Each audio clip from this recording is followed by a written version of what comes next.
কালো আইন গ্রহণযোগ্য নয়। আমি সরকার যে ডিসিশন মেনে নিয়েছে, আমাদের দাবির যৌক্তিকতা স্বীকার করে নিয়েছে, অবৈধ পঁচিশের কালো আইনের অপপ্রয়োগের সুযোগের কথা স্বীকার করেছেন। অতএব আর সময় ক্ষেপণ বা টাইম কিল না করে দ্রুত সরকারের পক্ষ থেকে এটি প্রত্যাহার বা বাতিলের ঘোষণা করা হবে।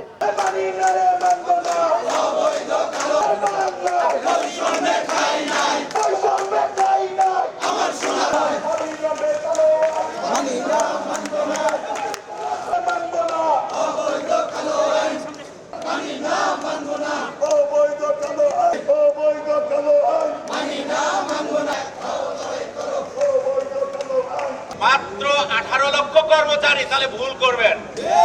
প্রত্যেক পরিবারে যদি 5 জন লোক থাকে তাহলে 1 কোটি পরিবার এই আন্দোলনের সাথে আছে। এবং স্বায়ত্তশাসিত প্রতিষ্ঠান সহ অন্যান্য মিলে প্রায় 2 কোটি মানুষ এই আন্দোলনের সাথে সরাসরি সম্পৃক্ত। এই 2 কোটি লোককে মাঠে নামতে বাধ্য করবেন না।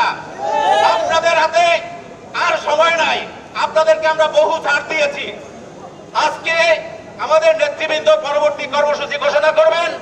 আমাদের অর্থ বিভাগের পক্ষ থেকে আমরা বলতে চাই, যে কোনো কর্মসূচিতে অর্থ বিভাগ ঐক্যবদ্ধভাবে অতীতের ন্যায় সকল কর্মসূচিতে সক্রিয়ভাবে অংশগ্রহণ করবে।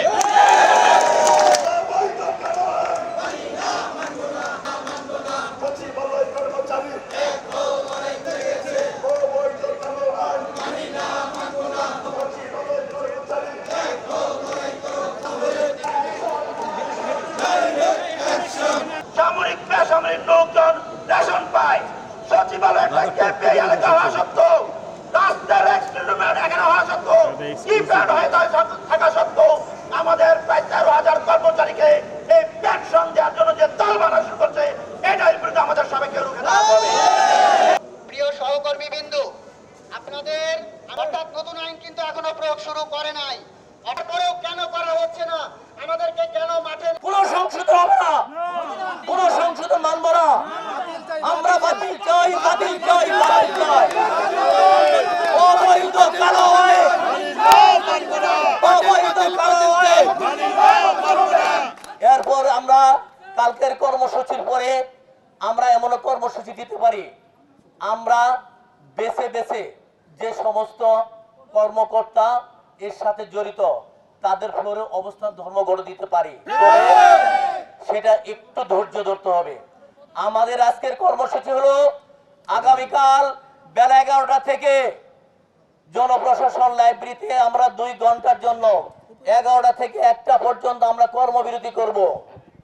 আমরা কেন কর্মবিরতি যাচ্ছি লাইব্রেরিতে? আমরা যদি ঘরে বসে কর্মবিরতি করি তাহলে সেটা দৃশ্যমান হবে না। আমাদের ওখানে জায়গা না হলে আমরা বারান্দা দিয়ে বসবো, বারান্দায় জায়গা না হলে আমরা সিঁড়ি দিয়ে বসবো। বাট আমরা কালকে 2 ঘন্টা কর্মবিরতি ঘোষণা করেছি আজকে এই সমাবেশ থেকে। আপনারা এটা পালন করতে রাজি আছেন? কালকে 11টায় আমরা লাইব্রেরিতে, জনপ্রশাসন লাইব্রেরিতে বসবো, বারান্দায় বসবো, সিঁড়ি দিয়ে বসবো, 2 ঘন্টা কর্মবিরতি করব। নামাজের সময় আমরা যে সবাই মসজিদে ঢুকবো ইনশাআল্লাহ। আপনারা মনে রাখবেন 11টা থেকে 1টা পর্যন্ত আমাদের কর্মবিরতি।